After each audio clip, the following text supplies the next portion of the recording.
Hello and welcome to the next episode of my Knitting and Creative podcast. My name on Instagram is Orchid's Heart and I'm coming to you from Birmingham. The baby just fell asleep unexpectedly and I thought I would grab the opportunity to try and record. I don't know if I'm going to make it through the whole thing, how long I'm going to get, so we shall see. We're very much at a stage of life where he could sleep for 10 minutes or 2 hours or 3 hours. We have no idea. So I'm just going to try. I really didn't plan to record today, so I don't have any makeup on, not really anyway. The room's a mess. I've tried to contain the mess to that side of the camera and I've tried to grab all the projects I'm currently working on, so apologies if this is a bit disorganised, but it's winter here, or at least it's autumn here, so the light is only great for a certain portion of the day and the baby's only asleep at certain times of day, and I've been kind of waiting for my partner to be home with the baby so I can record, and that just hasn't happened because I end up using that time for other things. So I'm just going to give it a go. Thank you for all the congratulations and well wishes on my last episode. I really appreciate all of your positive vibes and everything that you're sending my way, so thank you very much. But yeah, so I hope everyone's doing well. On Instagram I'm also called Orchid's Heart. On Ko-Fi, if you wish to support my channel through donating the cost of a coffee, on my Ko-Fi channel I'm also called Orchid's Heart there, and if you wish to support my channel through donating to me a pattern for my Ravelry wish list, that's also available on the links below. But yes, I'm going to crack on and talk about what I've been working on. I feel like for someone who's just had a baby, I've had quite a lot of creative time. However, I'm kind of looking at my pile of things that I've worked on and I don't know what I've been doing with my time. So I feel like I must have forgotten something fairly major. I don't know. But there we go. Trying to collect my thoughts a bit because I'm a bit scatty having not planned to do this. I'm wearing my Tulip jumper by Melody Hoffman in 2 strands of Plutlopi and a strand of mystery might be mohair. I bought it vintage on a cone, so no idea if it really is mohair or synthetic. The only modification I made is that I did a rolled neckline and inserted elastic because I didn't want it to be too wide, so it's still really stretchy because of the rolled elastic that's in there. And I really love it. It's one of my favourite jumpers. And it's the first time I've worn it in a really long time because when I was pregnant it did still fit me because it's got quite a lot of ease, but my tummy got super sensitive to everything, even through like thick long sleeve tops, and thankfully I was really worried that would be a permanent like hormonal change or something. I think it must have been something to do with my tummy stretching my skin out because it's completely fine and I'm so relieved. Some of my favourite jumpers are knit with Plutlopi and Letlopi and other equally itchy fibres. So there we go. But yes, in terms of finished objects, that is pitifully, woefully small, I believe. A bit of an all-round disaster, to be honest. So I'm sure we all know that baby socks are one of the worst things in the world. They just fall off. And my little boy has lots and lots of dungarees, which I'm really enjoying dressing him in, but they seem to ride up in the carrier and the socks ride down. So I thought I would knit him some baby socks with a long leg to bridge that gap between the bottom of his trousers and his ankles.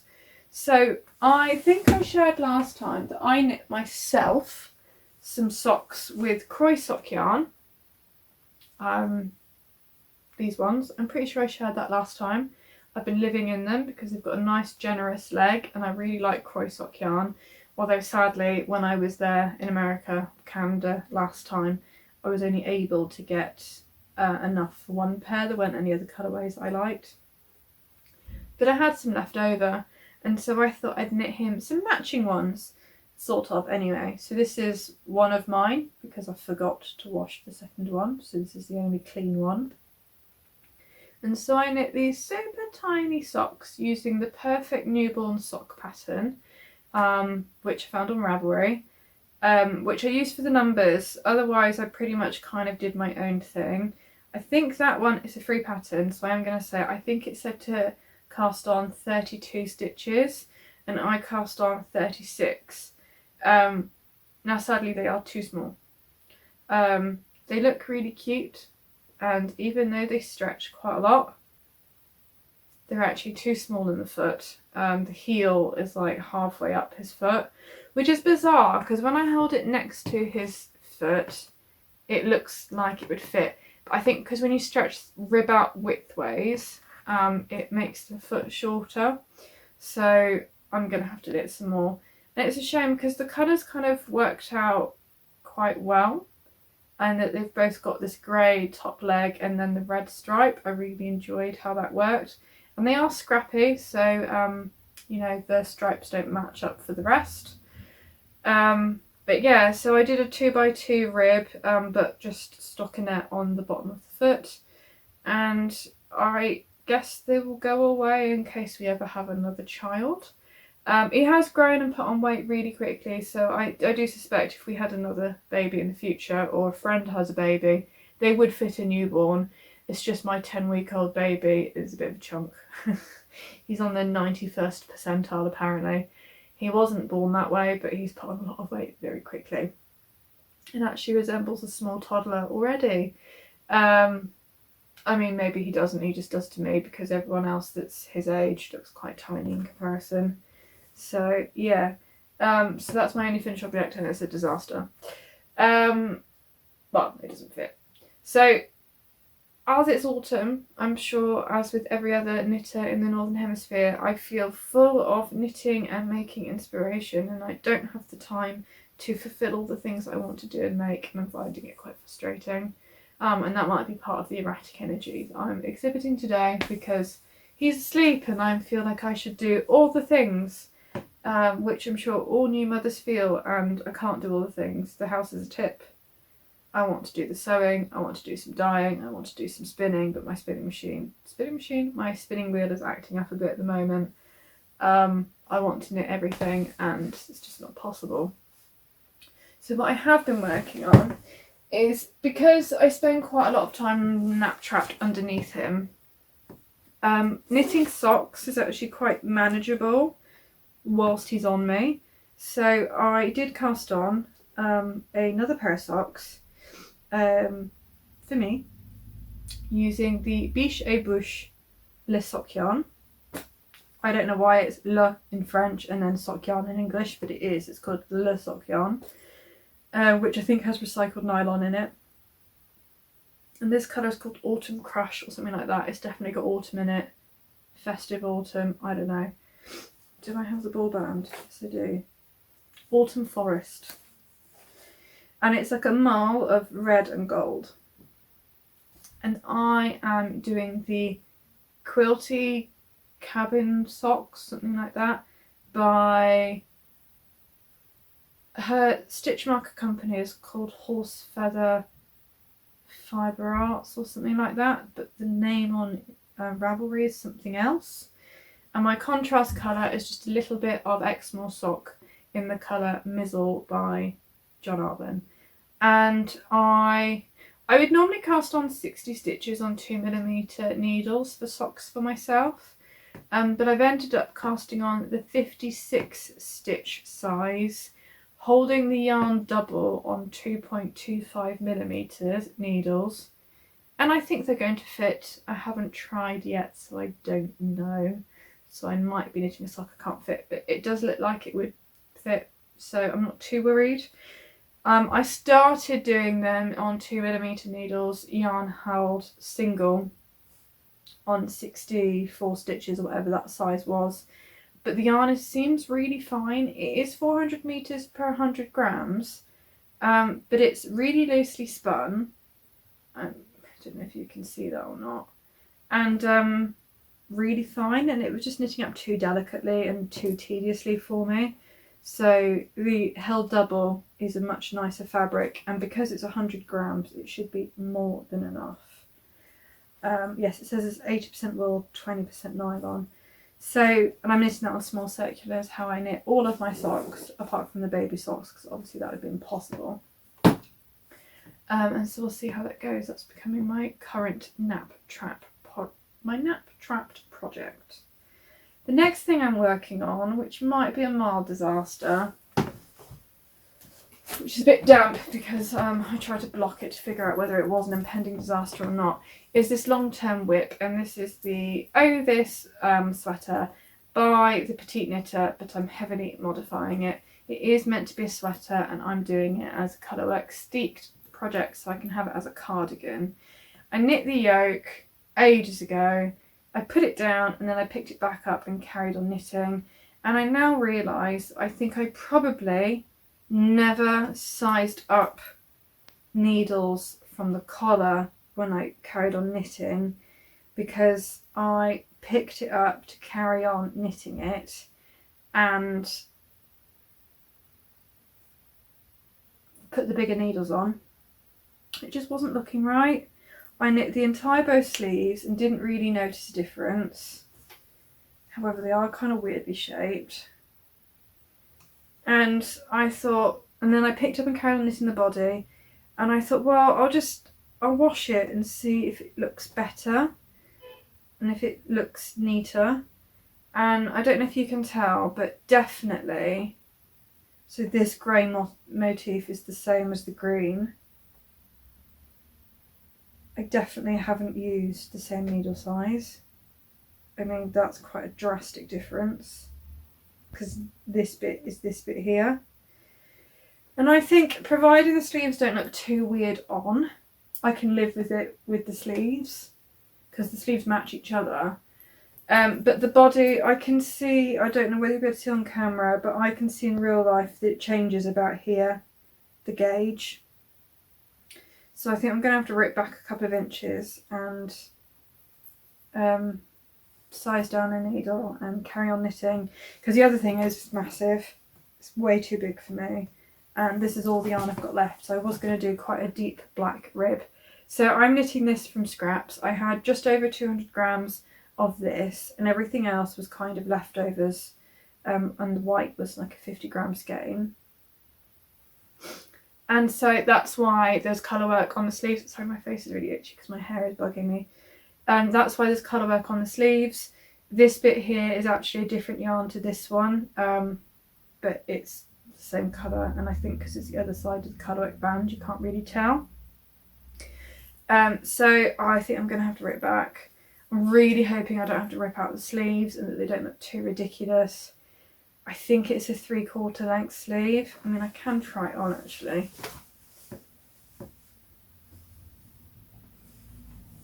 Because it's on a big thing. It's damp though, that's the only thing, because I only washed it this morning. Yeah, so the sleeves are quite short. But I think they're passable. I mean, look at all that extra fabric. Maybe it'd be quite good to wear over puffy sleeved dresses, of which I do have one, which I'm going to share with you in a minute. Yeah, so I don't know. Does it look terrible? Do the sleeves look ridiculous? Or can I get away with it? It's a shame because I think the yoke is gorgeous and I think it'd be a really lovely cardigan to wear, but I'm sick of it. The other thing is, would you believe it? So I normally do wash all of my woolens on a wool cycle in the machine, and this morning I thought, I just got that feeling where you're working on something and you think, is this working out? Does it look any good? Am I wasting my time? So I thought, right, I better block it, because it was already blocked from like here up without the sleeves. Should I block it again and see how it looks and see if the yarn evens up and whether it puffs up and stops looking so baggy, and actually I am using the right needle. And so I put it on a bigger cord. I meant to take off the stitch marker and detach the working yarn and fling it in the machine with all of my other wool washing I needed to do. Guess what? I didn't detach the yarn. I put this like that in the machine. And somehow it didn't unravel. So that shows how gentle my wool cycle is. Probably 2 meters unravelled, and that was it. And I was just pulling it off there just to double check that it hasn't felted, and it hasn't. So how lucky am I? The only thing is that means the ball of wool is damp, so I'm probably going to have to put it on the radiator, which isn't great for blocking because it means I'm going to get a line right across it. So I could still detach the yarn and put the ball of yarn on the radiator, as that might be the best thing to do, because otherwise I'm a bit stuffed. I'm just going to see how long I've been recording, because I've only got like 35 minutes left of memory on my phone at the moment. Yeah, well, I've got 15 minutes left, so that's all I've got to talk to you. But that's okay, because I've only got a little bit more to share. So that's the main projects I'm working on knitting wise at the moment. My next knitting plan, because as I mentioned at the start of this video, I have all of the inspiration, want to work on all of the things, but I'm a little bit tediously fed up with that cardigan. I've got 2 other summer tops on the go, which I honestly haven't really touched, so there's no point in me sharing those. But I do want to finish them before Christmas. I'm going to try and then put them away for next summer. But because I can't wear them, obviously the motivation for that has just kind of zapped. So I've been wanting to cast on with my Advent from last year, the Knotty Pine Fibre Co Advent, which is an absolute indulgence. As I mentioned previously, I kind of accidentally bought it. And so I thought I would knit a Find Your Fade shawl by Andrea Mowry, which won't use up all of the yarn. And so because I don't want to lose track of which number is which, I decided to get an egg box off a neighbour, because I wanted one of these big ones. And I have numbered the cavities, and I'm going to start winding up the balls of yarn and putting them in. So I will need another one. He's going to give me another one when he gets to his next one, because I have 24 things of yarn and this only has 15 cavities. So 2 12 egg boxes would be better. And so this means as I'm using each colour, I can kind of keep track and put back my leftovers in the cavity and store it like this. And then when I want to knit another project with what's left, I'll know which number is which, because if I stick the labels inside, I won't necessarily be able to see which number it is. And so I just thought this was a bit easier. So yeah, and I think I'm only going to be working with 1 or 2 colours at a time. So hopefully only taking 1 or 2 colours out the box at a time. So yeah, I'm hoping this will be a good storage idea. And I just thought I would share in case anyone else wants to do the same for their Advent. Of course, I could have kept all the paper bags that it came in that had numbers on, but I was recycling them as I opened them, and now I can see why I shouldn't have done that, because I could have just done that, but I stored it in here, and so I have none of the bags left, so I'm doing this instead. So I'm hoping to cast that on today if I have any more nap time left when I finish recording, which might be optimistic, we shall see. But yeah, so I have one more fibre thing to share with you, which is my spinning, and then a couple of sewing bits. So apologies if I'm talking quite quickly, but as mentioned, that's because of naps, and I don't know how long I've got. So last time I shared that I had spun up these 2. This was like the first yarn I've ever spun, and the fibre was Cormo from Hilltop Katie. And so I started on a Shetland, also by Hilltop Katie, and I have spun up the whole thing into singles, but this is the only one I've plied. This hasn't been washed or set yet, but I plied this up and then it started making horrendous creaking noises, so I stopped. And so I just wound this into a skein. And I'm quite pleased. It's still very thick and thin and still ranging from kind of DK to bulky. And I'm going to have a lot more of it because I have 100 grams of it. And I think they go together quite well. So that means I have probably just under 200 grams of DK to bulky. And I think I'd like to knit something with them together, but I don't know what. So any suggestions, please do share. You know, I could use a plain colour and do some colour work. I'm not really sure. But it would be nice to see how it knits up. So yeah, any thoughts, please do share. And then I just have a couple of, well, one little embroidery project and then some sewing to share with you. And so this is just a quick little thing. I saw on, did I share this already? I feel like I've already said this, but I don't know when. I saw on Vinted some child's dungarees with a mushroom embroidered onto them. And even secondhand, they were £20, and I really liked them, but don't want to spend £20 on a pair of dungarees for a baby. And I have lots of pairs of thrifted dungarees. So I picked out some thrifted dungarees we already had. These were, I don't know, £2 secondhand. And I just embroidered this little mushroom on using embroidery floss. So I used water dissolvable film, which I drew the mushroom on, and then tacked onto the dungarees. So that I could see what I was doing, I embroidered the mushroom and then I washed them and the film dissolved, leaving just behind this little shroom, and I'm really happy with them.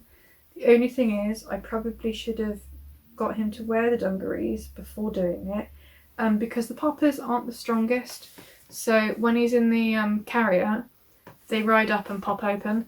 So this is a pram only outfit because they're just really impractical if you're taking him in and out of the carrier. So they're very cute, but they weren't the best dungarees. They're probably from quite a cheap, yeah, they're just a supermarket brand pair of dungarees. So the poppers aren't very good, which is a shame. But I did enjoy doing it, so maybe I'll do it again. So the last thing I want to share in my quick update of what I've been up to is some sewing, one of which has been very successful and one of which hopefully will be when I'm finished. So the first thing I'm actually wearing, so I'll try and show, but I'm quite close to the camera, so I'll probably have to stick a photo in instead. And that is my second pair of bob pants. So I ordered from a new company to me that I haven't encountered before, fabric company. They said ethical textile company called Brawn or Bawn, I can't remember which. I'll put the name in the list below. In Glasgow. And I ordered 2 fabrics. This cotton, which was quite expensive actually for a cotton. I don't normally sew with cotton. I normally exclusively pretty much sew with linen because I like the texture and the feel. When the fabric arrived, I was a bit sad that the cotton didn't have the texture of the linen and felt a bit, I don't know, lifeless to me in comparison to linen. And I ummed and ahed about making the trousers with or not. I thought it would look like pyjamas. My friends encouraged me to go ahead and sew them anyway. And as it was quite an easy pattern, the bob pants, they don't take very long, which works really well for me at the moment. I went for it and I am so glad because I absolutely live in them. It has softened up wonderfully. It was 100% worth the money. I really like them and I actually feel quite funky in them with my Blundstone boots and a nice jumper. I've been wearing my funnel neck jumper with them a lot and I just absolutely love them, and they've got an elastic waist and they're really good for me at the moment, and it's just nice wearing some trousers that feel a bit funky when I don't feel very funky in my body at all at the moment. So yes, I'm loving wearing them. And the other thing I made is this.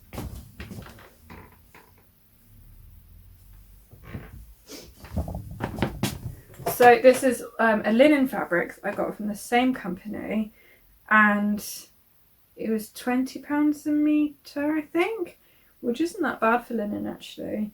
But it is quite like see-through. And so this is the Athena blouse that I've cropped under the chest and then used the Hinterland skirt pattern and attached the two. Now the thing that I really didn't think about, which I should have done because I've made this mistake before when I hacked a top together with a skirt, is that the top is really wide. So I'll put a photo in of me wearing this. And so the skirt is barely gathered and it just looks like a sack on me. I think it's not flattering at all.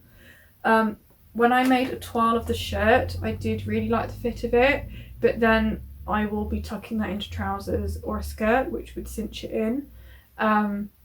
This doesn't cinch in at all. I thought it would be a nice casual loose dress, and it is that, but I think it looks like a pregnancy night shirt, how it is at the moment. I really don't like it, which is a shame.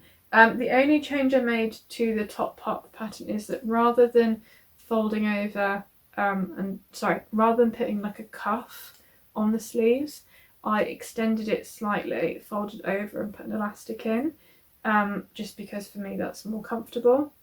The elastic isn't arm tight, it's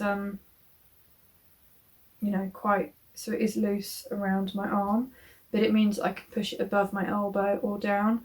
I've made puff sleeved dresses before, and it really bugs me that the cuff is fixed, because I can't push it up over my elbow, or sometimes it does manage to ride up and then it's really hard to get back down again. So for me that's more comfortable. But yeah, so I posted about this on Instagram, and I'm currently deciding whether to put bias binding around the waist and then insert some elastic in to pull it in, similarly to this, not waist tight but just pull it in a bit more, or whether to put darts in it.